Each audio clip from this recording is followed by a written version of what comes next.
আসসালামু আলাইকুম রহমতুল্লাহ। আশা করি আপনারা সকলে ভালো আছেন।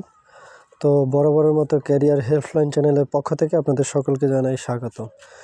তো আগামীকালকে হতে যাচ্ছে বাংলাদেশের জাতীয় সংসদ নির্বাচন।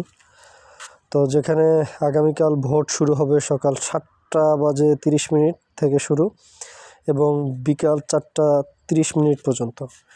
ভোট দিতে অবশ্যই জাতীয় পরিচয়পত্র সাথে নেবেন।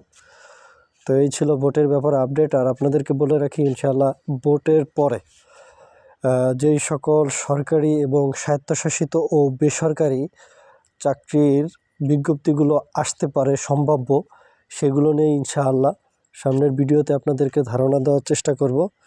তো অবশ্যই চাকরির বিজ্ঞপ্তি, চাকরির প্রস্তুতি, জাতীয় বিশ্ববিদ্যালয়ের সকল আপডেট সহ শিক্ষা সংক্রান্ত ভিডিও পেতে আমাদের চ্যানেলটি অবশ্যই সাবস্ক্রাইব করে বেল বাটনটি অল করে রাখবেন। তাহলে সকল প্রকার নোটিফিকেশন সকলের আগে পেয়ে যাবেন ইনশাআল্লাহ।